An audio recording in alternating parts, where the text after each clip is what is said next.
안녕하세요. 오늘도 사연살롱을 찾아주셔서 감사합니다. 저는 50대 후반의 여성이에요. 요즘은 30 중반에 결혼하는 사람들도 많죠. 하지만 제가 젊을 때의 33세 싱글이면 노처녀다 빨리 결혼해라 그런 말들을 했어요. 20대 때의 저는 일을 하는 재미에 푹 빠져 사느라 결혼은 완전 뒷전이었어요. 박수지 대리, 여자가 대리 달고 가장 달면 뭐해? 결혼을 해야지. 자고로 사람이란 가정을 꾸려서 남편하고도 부대끼고 시대거른들을 모셔봐야 인생을 아는 거라고. 저희 부서에서 나이 많은 여자 차장님이 저만 보면 이런 말을 했어요. 그 말에 절대 찬성할 수는 없었지만 조금씩 외로움이 느껴지기는 했어요. 33살이었던 제 주변의 친구들은 전부 결혼을 해서 휴일에도 남편이나 가족들하고 있어야 했거든요. 그러다 보니 자연스럽게 연락이 뜸해졌고 전에는 친구들과 약속을 잡느라 바빴던 휴일이나 주말에 혼자서 어떻게 보내야 할지 궁리해야 됐어요. 그러던 중에 남자 차장님이 선자리를 주선하셨어요. 우리 거래처에 박 대리랑 동갑인 남자가 있는데 성격도 좋고 진중한 게 아주 괜찮아. 만나서 잘해봐. 박 대리도 얼른 결혼해야지. 차장님은 간섭도 잘하고 좀 사람을 귀찮게 하기는 했지만 나쁜 뜻으로 하는 분은 아니었어요. 그만큼 남들한테 관심도 많고 잘해주려고 하는 것도 있어서 거절하지 못하고 선을 보러 나갔어요. 솔직히 회사 상사가 소개해주는 걸 거절하면 앞으로 회사 생활이 불편해질 것 같기도 했고요. 그렇게 반쯤은 강제로 나갔던 선이었는데 남자는 차장님 말대로 꽤 괜찮았어요. 저는 사실 일에 정신이 팔려서 제 나이가 이렇게 먹은 것도 잘 모르고 살았어요.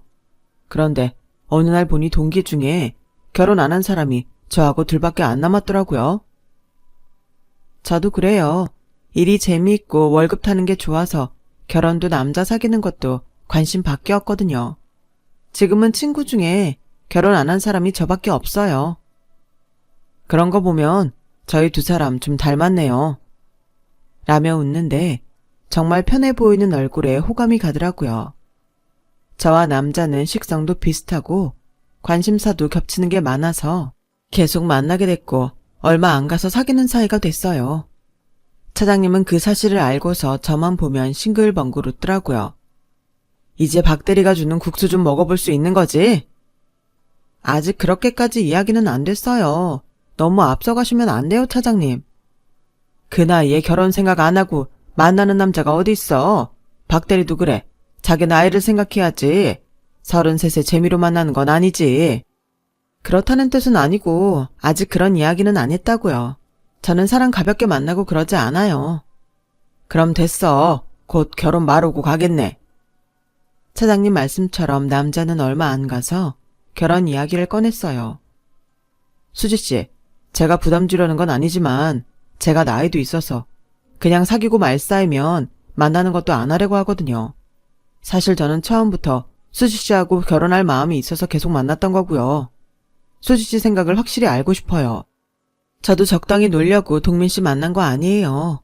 결혼을 하면 동민씨하고 할 생각이에요. 그럼 더 미루지 말고 결혼해요. 시간을 그냥 보내느니 뭐 하나라도 결정하는 게 좋잖아요. 라더니 제 앞에 프로포즈 반지를 내밀더라고요. 혹시 거절할까봐 프로포즈부터 하지 못했어요. 수지씨 속을 떠본 것처럼 되긴 했는데 저는 진심이에요. 결혼해요, 수지씨. 이렇게 반지까지 따로 준비할 줄 몰랐는데 좀 감동이네요. 그래요. 어차피 결혼할 건데 나중에 말하면 뭐해요. 결혼해요. 그렇게 저희는 마음을 정했고 양쪽 집에도 알렸어요. 차장님한테도 이야기하니 자기 일처럼 기뻐했어요. 엄마 아빠도 제가 결혼 생각이 없는 줄 알고 포기하고 있다가 결혼할 사람이 있다고 하니 얼굴이 확 펴지시더라고요. 그래, 우리 딸이 다 인생 계획이 있겠지 하고 엄마 믿고 있었어. 에이, 엄마 내가 결혼 안 해도 데리고 살겠다고 해놓고선. 뭐 그럴 때도 있었지만 마음속으로는 믿고 있었다고. 그리고 엄마 말 기분 나쁘게 생각하지 말고 잘 들어. 솔직히 네 나이가 작은 건 아니잖아. 어떤 시부모들은 며느리 나이를 따지기도 해. 혹시 시댁에서 네 나이 가지고 뭐라고 해도 그러려니 해. 나이 먹은 사람들은 시대에 뒤떨어져서 그럴 수도 있어. 알았어, 엄마. 너무 걱정하지 마. 내가 그만큼 잘하면 되지. 라고 엄마를 안심시켰지만 내심 저도 불안하긴 했어요. 남자의 형수도 저보다 몇 살은 어리다고 들었거든요. 형은 5년 전에 결혼해서 2살 된 아들도 있다고 했어요. 저는 남자 부모님한테 인사를 가기 전에 형 부부를 먼저 만나게 됐어요. 미리 약속을 한 건 아니었고 저희가 퇴근 후 만날 때 우연히 남자의 형과 마주쳐서 형수한테도 연락을 했던 거였어요. 제 윗동서가 될 사람은 청순한 미인 스타일이었어요. 목소리도 나긋나긋하고 참 상냥하더라고요. 제가 형님이라고 해도 더 나은 것도 없어요. 그러니까 편히 대해주세요. 잘 부탁드려요. 저야말로 잘 부탁드릴게요. 이렇게 배려해 주셔서 감사해요. 별 말씀을요. 둘 다 며느리 처지인데 우리가 서로 이해하지 않으면 어쩌겠어요. 라며 웃는데 정말 천사가 따로 없구나 하는 생각도 들더라고요. 꼭 드라마에 나오는 가녀린 여자 주인공 같아서 저도 넋을 놓고 본 것 같아요. 남편의 형도 저희한테 나이 이야기 한마디도 안 하고 정말 편하게 대해줘서 형제간에는 잘해나갈 수 있겠다 싶었어요. 그리고 시댁에 처음 인사를 하러 갔을 때였어요. 시어머니는 문 앞까지 나와서 저를 반갑게 맞아주셨지만 시아버지는 방에서 신문만 보고 있었어요. 둘째네 왔잖아요. 이제 그만 좀 나와봐요. 시어머니 재촉에 어쩔 수 없다는 듯 나온 시아버지는 저를 쓱 훑어보더니 혀를 차며 거실 소파에 앉았어요. 결혼하면 먼저 애부터 가질 생각해라. 나이가 있으니 어영부영 시간 보내지 말고 집에 들어와서 할 일은 제대로 하라고. 나중에 나이가 많아서 애를 못 갖네 어쩌네 변명하지 말고. 시아버지는 저와 남편이 뭐라고 말을 하기도 전에 일어나서 시어머니가 준비해 놓은 과일 접시를 들고 도로 방으로 들어가 버렸어요. 저 사람이 무뚝뚝한 데가 있어서 그래. 네가 이해를 해라. 그래도 나쁜 사람은 아니야. 차차 정들면 괜찮아질 거야. 시어머니는 제가 무안할까봐 굉장히 신경을 써주셨고 저도 그런 시어머니가 고마워서 그러겠다고만 했어요. 하지만 결혼하고 몇 달이 지나도 시아버지가 저를 보는 태도는 달라지지 않았어요. 너네는 왜 맨날 점심시간에 딱딱 맞춰서 못 오고 늦는 거냐? 이게 다 여자 나이가 많아서 행동이 굼떠서 그런 거지. 니들 결혼하고 4개월인데 아직 애 소식은 없냐? 이래서 여자가 나이 많으면 곤란하다니까. 통민이 저 녀석은 무슨 생각을 하고 사는 건지 원. 지 형수를 봐. 여자답고 어리니 아이도 빨리 낳고 얼마나 좋아. 그것도 아주 실한 아들을 낳았잖아. 둘째, 더 나이 먹으면 좋은 애 낳기 힘드니 한약도 먹고 병원도 다니면서 애 좀 써라. 사실 다른 것보다 시아버지가 주는 스트레스가 우리 부부 아이 갖는데 더 나빴어요. 시어머니도 가만히 있는데 시아버지가 그러는 게 처음에는 참 특이하다고 생각했어요. 그런데 제가 가만히 보니 시아버지가 워낙 세서 시어머니도 평생 눌려 산 것 같더라고요. 시어머니는 시아버지 앞에서는 아무 말씀도 없었지만 저와 단둘이 있을 때는 따뜻하게 대해주시고 좋은 말씀도 많이 해주셨어요. 니네 시아버지 하는 말 너무 귀담아 듣지 마. 그냥 그러려니 하고 한 귀로 듣고 한 귀로 흘려. 그거 쌓이면 스트레스 받아서 아무것도 못한다. 둘째 네 행복이 제일 중요하니까 다른 사람이 뭐라고 하든지 네가 제일 편한 대로 해라. 솔직히 시어머니라고 하면 굉장히 먼 느낌이 들고 친구들 시집살이하고 시어머니랑 갈등 겪는 이야기도 많이 들어서 긴장도 했었는데 결혼하고 반년 만에 저는 시어머니와 제일 좋은 사이가 되었어요. 하지만 시아버지가 저만 보면 인상을 찌푸리고 거의 무시하다시피 하니 시어머니가 아무리 잘해주셔도 시댁에 가는 게 부담스러워졌어요. 제가 나이가 많다는 이유로 그렇게까지 싫어하니 아무리 흘려버리려고 해도 안 될 때가 많았죠. 언젠가부터 저는 시댁에 가는 날이면 가슴에 돌덩이를 얹은 것처럼 눌리고 소화가 안 됐어요. 한 번은 시댁에서 점심을 먹고 설거지를 하는데 시아버지가 아이고 저거 봐라. 두뇌도 저렇게나 둔하냐. 먹고 치우는데 몇 시간이 걸리는 거야. 라는 말을 듣고 꽉 채해서 남편이 몰래 손을 따줬어요. 그러고도 내려가지 않아서 약을 먹고 있는 걸 시어머니가 보셨어요. 어디 아프니? 그러고 보니 안색이 영 안 좋네. 속이 좀 안 좋았는데 약 먹고 손도 땄으니 괜찮아요. 그 말을 들은 시아버지는 행동만 둔한 게 아니라 내장도 둔해서 먹은 것도 소화가 느리구나. 에휴. 그만 좀 해요. 당신은 소화 안 될 때 없어요. 애 아픈데 그런 말하면 나을 것도 안 낫겠어요. 라고 시어머니가 한마디 하시자 시아버지는 못 들은 척하고 신문을 소리내며 펼치더라고요. 잠시 후 아주버님과 형님이 집에 왔어요. 형님은 오자마자 부엌 의자에 앉아서 약을 먹더라고요. 그걸 본 시아버지가 얼른 오더니 아가 왜 그러냐? 어디가 안 좋아? 오다가 멀미가 좀 났어요. 괜찮아요 아버님. 그럼 오늘은 오지 말지 그랬어. 멀미 났을 땐 이렇게 불편하게 있으면 안 된다. 방에 들어가 이불 펴고 좀 누워. 둘째 너 방에 가서 자리 좀 보고 네 형님 속 좀 풀리게 수정과 갖다 주라. 그 말에 저는 확 눈물이 쏟아질 뻔했어요. 이렇게 대놓고 차별을 하다니 정말 너무한다는 마음에 울분이 터질 것만 같았죠. 됐어요. 자리는 큰애 동호 네가 펴주고 수정과는 내가 갖다 주마. 둘째도 속이 안 좋아서 쉬어야 돼. 라며 시어머니가 조용히 상황을 정리했어요. 하지만 시아버지는 여전히 못마땅한 눈초리로 저를 쳐다봤어요. 애들 둘 다 속도 안 좋은데 오늘 당신 좋아하는 거 배달시켜 먹읍시다. 괜찮죠? 시어머니가 이렇게 나서주지 않았다면 저는 아마 섭섭함을 전부 쏟아내고 다시는 시댁에 발길도 안 했을 거예요. 시댁에서 돌아온 다음 날 형님한테서 전화가 왔어요. 어제 동서도 몸이 안 좋았다던데 저만 눈치 없이 누워 있었네요. 미안해서 어떡해요. 이제 좀 괜찮아요? 형님이 왜 미안해요. 전 금방 괜찮아졌어요. 신경 써주셔서 감사해요. 그리고 말 놓으세요. 집안에서야 제가 형님일지 몰라도 그래도 사회에서는 저보다 위잖아요. 제가 이렇게 하는 게 마음이 편해요. 그럼 푹 쉬고 아프지 마요. 이렇게 남을 잘 챙기는 형님이라서 미워할 수가 없었어요.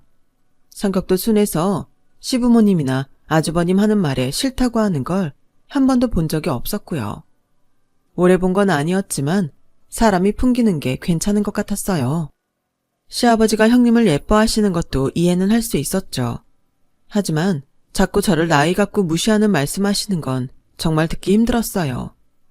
시어머니는 저나 형님한테 똑같이 대해주시라고 애쓰는 게 느껴졌어요. 시아버지가 유독 형님만 찾으니 저를 생각해서 그러는 것 같아 너무 감사하더라고요. 근데 엄마 형수 좋아하지는 않는 것 같아. 전부터 보면 형수하고는 좀 거리를 두는 느낌이야. 당신 처음 봤을 때 웃으면서 손잡는 거 보고 놀랐다니까. 나는 형수한테 했던 것처럼 멀찌감치 떨어져서 손님 대하듯 할 줄 알았거든. 그랬어? 근데 형님은 누구나 호감을 가질 것 같은데 어머니는 왜 거리를 두시는 거야? 그것까지는 나도 잘 모르지. 확실한 건 엄마가 형수보다는 당신을 더 편하게 생각하고 좋아한다는 거야. 남편이 그렇게 말하니 슬쩍 기분이 좋아지더라고요. 그리고 저도 다른 사람이 충분히 호감 갖는구나 하고 새삼 자신감도 생겼고요. 남편한테 그런 말을 들어서인지 모르겠지만 그 다음부터 보니 시어머니는 형님한테 잘 해줘도 좀 대면대면 하시는 것 같았어요. 저처럼 옆에 붙어서 뭐든 조곤조곤 말씀하시지는 않더라고요. 한 번은 시어머니가 가고 싶은 카페가 있다고 하셔서 오랜만에 고궁 구경을 하고 카페에 가기로 한 적이 있었어요. 그런데 형님한테 연락이 왔어요. 동서, 혹시 오늘 시간 되면 우리 재훈이 어린이집 끝날 때 가서 유아 영어학원에 좀 데려다 줄 수 있어요? 형님, 오늘 제가 어머니랑 외출을 하기로 했는데 어쩌죠? 그래요? 그럼 어쩔 수 없죠. 근데 좋은 데 가기로 했나 봐요. 그냥 고궁 잠깐 들렀다가 어머니 좋아하시는 카페 가려고요. 저는 형님한테 미안하다고 다시 한번 이야기를 하고 시어머니를 모시러 시댁에 갔어요. 그런데 시어머니가 누군가와 통화를 하고 있었어요. 됐다. 내가 언제 용돈 모자라니까 놀러갈 때 돈 달라고 했니? 그런 거 신경 쓰지 마라. 애 키우는데 드는 돈도 많을 텐데 괜찮아. 절대 보내지 마. 전화 끊는다. 어머니, 무슨 전화예요? 큰애한테 우리 같이 나간다고 말했니? 우리 오늘 쓰라고 돈을 보낸다고 그러지 뭐냐. 하지 말라고 했어. 형님이 재훈이 어린이집 끝나고 영어학원 데려다 달라고 했는데 어머님이랑 약속이 있어서 어렵다고 그랬거든요. 그런데 돈까지 보내면 안 된다고 한 네 마음이 편하겠니? 걔는 신경 써주는 게 어째 더 마음을 불편하게 하는 게 있다니까? 라며 한숨을 푹 쉬셨어요. 하긴 형님 부탁을 못 들어줬는데 놀 때 쓰라고 돈을 보내주면 제 입장이 뭐가 되겠어요. 시어머니가 그런 것까지 신경 써주셔서 감사했지만 형님이 배려하는 게 꼭 상대를 편하게 하지 않는다는 것도 알게 됐죠. 그 전까지 시어머니는 저희 앞에서 다른 형제에 대해서는 한마디도 하지 않으셨어요. 그건 형님 부부한테도 마찬가지였고요. 저는 그 점을 존경했고 시어머니를 더 좋아하게 됐어요. 그런 분이 저렇게 말씀하시니 정말 불편한 게 있는 것 같더라고요. 그 후로 시어머니는 또다시 형님 내의 불평은 한 번도 안 하셨어요. 저한테 하셨던 말씀도 불평은 아니었고 제 편을 들어준 거였지만요. 다음 해에 저는 건강한 아들을 낳게 됐어요. 하지만 시아버지 태도는 변함이 없었어요. 그렇게 아이 노래를 하셨던 분이 제가 아들을 낳았다고 해도 시큰둥 하는 걸 보니 티는 내지 않았지만 정말 섭섭했어요. 형님네 아들은 아이고 우리 복덩이 이쁜 손자 하며 챙기셨지만 우리 아이한테는 눈길도 제대로 주지 않았죠. 저는 저 때문에 아이까지 시아버지 눈밖에 났나 싶어서 엄마로서 너무 마음이 안 좋았어요. 그렇게 1년여의 시간이 지나고 아이 돌이 막 지났을 때였어요. 형님네 아들하고 우리 애가 같이 거실에서 놀고 있을 때 거실 마루 수리하는 사람들이 오자 시아버지는 얼른 형님네 아들만 안아서 방으로 들어가 버렸어요. 물론 저와 남편이 부엌에 있었고 형님 부부는 자리에 없었으니 우리 애는 우리가 챙기려니 했을 수도 있죠. 하지만 그동안의 시아버지의 언행을 보면 명백한 차별이었어요. 이번에는 남편도 참지 못하고 한마디 했어요. 아버지, 좀 그러네요. 우리 영훈이가 더 어린데 그렇게 재훈이만 쏙 안아서 방으로 데리고 들어가세요. 우리 영훈이는 공사하는 데에 둬도 된다는 거예요. 데리고 들어가려면 둘 다 데리고 들어가셔도 되잖아요. 영훈이는 니네가 챙기잖냐. 재훈이는 오늘 엄마 아빠 바빠서 밤늦게 나온다는데 혼자 있는 게 불쌍하지도 않아. 작은아버지가 돼서 매정하게 그게 뭐냐? 라며 오히려 남편을 이상한 사람을 몰아세웠어요. 집에 돌아와서 저는 남편을 다독였어요. 우리 아버님 마음 얻으려고 너무 애쓰지 말자. 그래도 우리한텐 어머님이 있잖아. 영훈이도 많이 예뻐해 주시고. 아무리 참고 이해하려고 해도 애한테까지 그러니 화가 나잖아. 하긴 어릴 때도 아버진 항상 형평만 들었지. 우리 영훈이한테까지 그런다고 생각하니 견딜 수가 없네. 아버님 때문에 우리 영훈이 상처받을 것 같으면 영훈이 아버님 댁에 데려가지 말자. 차라리 그게 낫겠다. 우리야 어쩔 수 없다지만 아무 죄도 없는 애까지 힘들게 할 수는 없잖아. 그렇게 저희는 서로를 위로하며 의지했어요. 그러던 어느 날 갑자기 시아버지가 쓰러졌어요. 심장이 잠깐 멈췄었다는데 다행히 옆에 시어머니가 계셔서 바로 119를 불러서 응급실에 가서 큰일은 없었다고 해요. 하지만 그때 이후 시아버지는 몸져 눕는 날이 많아졌어요. 저와 형님은 순번을 정해서 시아버지 병간호를 하게 됐고 회사에 복직한 저보다 형님이 시아버지 옆에 있는 날이 많았어요. 그리고 형님의 지극정성은 정말 보는 저도 혀를 내두를 정도였어요. 유럽에서 오는 사람들한테 부탁해서 한국에 들어오지 않는 건강식품을 구하기도 하고 그때는 많지 않았던 귀한 장례상까지 시아버지 건강에 좋다며 그 자리에서 씻어서 한 뿌리씩 입에 넣어주더라고요. 또 시아버지가 원하는 게 있으면 다음에 어떻게든 구해오는데 이런 며느리면 정말 이뻐할 만 하겠다 싶었어요. 저도 하느라고 열심히 음식도 장만하고 보약도 챙겼지만 형님 하는 거엔 반도 못 미쳤어요. 시아버지가 워낙 입맛이 고급진 데다가 까다로워서 다 맞추기가 힘든데 형님은 그걸 다 해내더라고요. 한 번은 제가 있을 때에 시아버지가 산적이 먹고 싶다고 해서 다음날 반차를 내고 산적을 해서 가져갔어요. 그런데 형님이 도미찜을 해왔는데 정말 고명도 예쁘게 하고 잘했더라고요. 그네 너는 정말 취향도 고급스럽고 기품 있구나. 시아버지는 형님을 칭찬하시면서 제 산적을 밀어내고 도미찜을 먹고 너무 좋아했어요. 섭섭했지만 늘상 있는 일이니 어쩔 수 없다 생각했죠. 그런데 부엌에서 시어머니가 뭐라고 하시는 것 같아서 들어갔더니 형님이 도미찜을 담아온 통을 보고 계시더라고요. 이렇게 고급 한정식집에서 사온 걸 맨날 지가 다 한 것처럼 해요. 시아버지 앞에서 요리라도 시켜볼까 보다. 어우 답답해. 라며 그 통을 쇼핑백에 도로 넣으셨어요. 제가 과일 준비를 하며 슬쩍 보니 정말 도미찜을 담아온 통에 유명 한정식집 마크가 찍혀 있더라고요. 어쩌면 시어머니는 전부터 형님이 그렇게 눈속이 많은 걸 보신 게 아닌가 싶었어요. 어쨌든 그것도 다 형님 정성이니 뭐라고 할 수는 없었죠. 그렇게 반년을 형님은 정말 극진하게 시아버지를 모셨고 시아버지는 한밤중에 심장 발작을 일으키고 세상을 떠났어요. 아무리 저와 남편한테 쌀쌀 맞은 시아버지였대도 돌아가시니 서운하고 마음이 많이 아팠어요. 그런데 또다시 저희 부부가 상처받는 일이 생겼어요. 시아버지한테 건물 세 채와 주식이 꽤 많았고 예금도 많았는데 그 대부분을 형님네한테 준다고 유언장에 써 있었어요. 저희는 그렇다 치고 시어머니도 계신데 어떻게 그 많은 재산을 형님네한테 다 줄 수 있는지 이해가 안 됐어요. 시아버지는 끝까지 편애만 하다가 세상을 떠나셨던 거죠. 저희는 변두리에 있는 땅을 다시 시어머니께 드리겠다고 할 정도로 시어머니는 많은 걸 받지 못하셨어요. 하지만 시어머니는 자기는 집만 있으면 된다고 괜찮다고 했어요. 아니, 나도 그 양반 참 이해하려고 노력해도 끝까지 어떻게 그럴 수 있는지 모르겠다. 요즘 같은 세상에 큰아들한테만 몰아서 주는 법이 어딨어? 라며 오히려 저희한테 미안해하셨어요. 어머니, 괜찮아요. 재산 좀 못 받으면 어때요? 저희 둘 다 잘 벌고 회사에서도 능력 인정받고 있잖아요.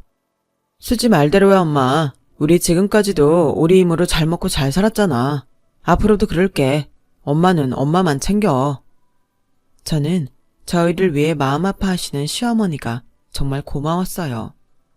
시댁이 싫지 않았던 건 다 시어머니가 계셨기 때문일 정도였으니까요. 형님네하고는 아무래도 시아버지가 차별을 하다 보니 많이 가까워지기가 어려웠어요. 언젠가부터는 아주버님도 은근히 저와 남편을 무시하고 집안의 힘든 일은 다 저희한테 밀었거든요. 그러다 보니 시아버지가 돌아가셨어도 굳이 형님네하고 친해지고 싶은 생각이 들지 않았어요. 또 저희가 재산의 크기를 마음에 두지 말자고 하긴 했어도 그렇게 티나게 유산으로 차별을 받으니 마음이 좋지 않은 것도 사실이었고요. 모든 절차가 끝나고 형님은 시어머니한테 같이 살자고 하는데 시어머니는 끝내 거절하셨어요.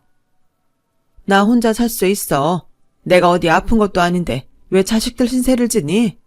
너네든 둘째네든 같이 있는 거 불편해. 가끔 얼굴이나 보면서 살자. 그리고 저와 남편은 잠깐 해외에 나가게 됐어요. 남편이 주재원으로 발령이 나서 4년 정도 싱가포르에 나가게 된 거였어요. 해외에서라도 시어머니를 챙긴다고 열심히 노력을 했는데 아무래도 떨어져 있다 보니 연락이 뜸해지고 안부를 잘 모르고 살게 됐어요. 주재원 생활을 얼마 남기지 않았을 때 남편이 다급하게 저한테 연락을 했어요. 어머니 연락 좀 해. 전화가 안 되는 게 뭔가 이상해. 형도 전화를 안 받고 회사도 관뒀대. 그 말에 놀라서 연락을 해보니 없는 전화로 나오더라고요. 형님네는 아예 다른 사람이 전화를 받았어요. 그 전화번호를 쓴 지 벌써 6개월이 넘었다는 거였어요. 저는 아무래도 안 되겠다 싶어서 바로 비행기표를 끊어서 한국에 와서 시댁을 먼저 찾아갔어요. 그랬더니 전혀 모르는 아저씨가 나오시는 거 아니겠어요? 여기 사시던 할머니 모르세요?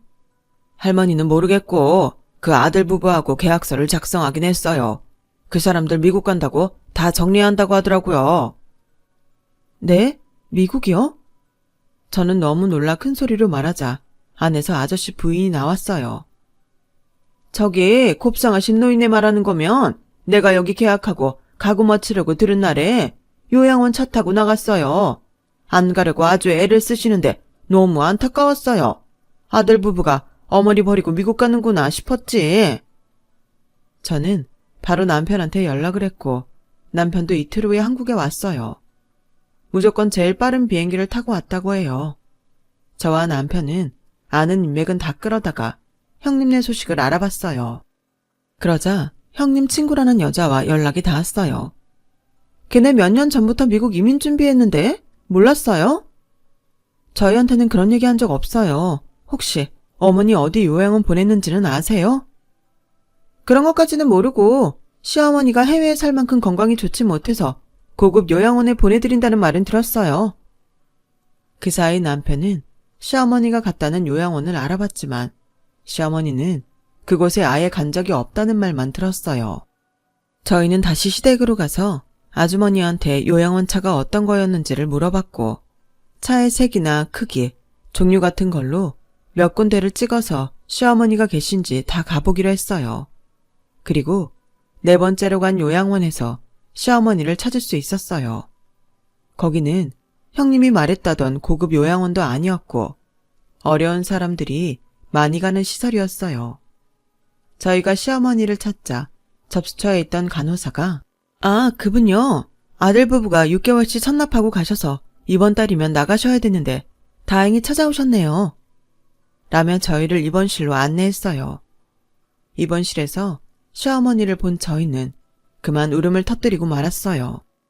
4명이 같이 쓰는 방에서 시어머니는 살이 쏙 빠져서 초췌한 모습으로 혼자 웅크리고 누워 계셨어요. 어머니, 이게 뭐예요? 왜 여기 이러고 계세요, 어머니? 제가 시어머니를 붙잡고 통곡을 하자 시어머니가 겨우 고개를 돌리셨어요. 둘째네 왔구나. 어떻게 찾아왔어? 엄마! 남편은 그 자리에서 시어머니를 끌어안고 펑펑 울었어요.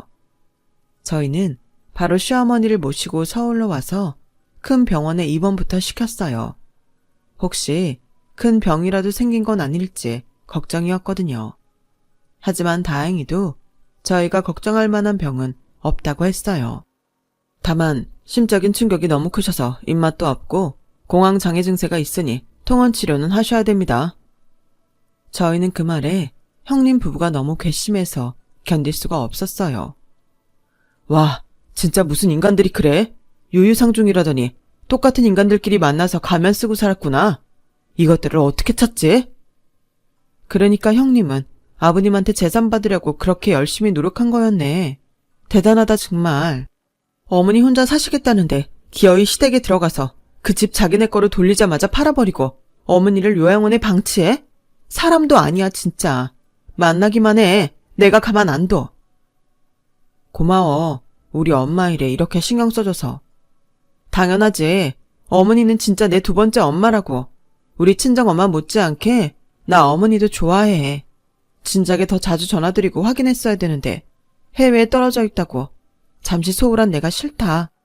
자학하지 마. 당신 충분히 잘했어. 우리가 어머니 다시 건강해지게 만들고 재미있게 살자.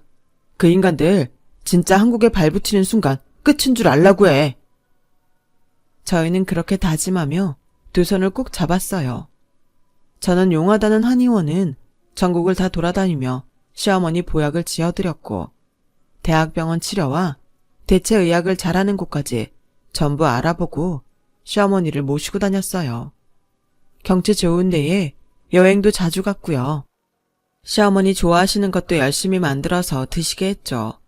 그랬더니 저희 정성을 알아보신 건지 시어머니는 점차 나아지셨어요. 대학병원에서도 좋은 소식을 들었고요. 이제 많이 좋아지셨네요.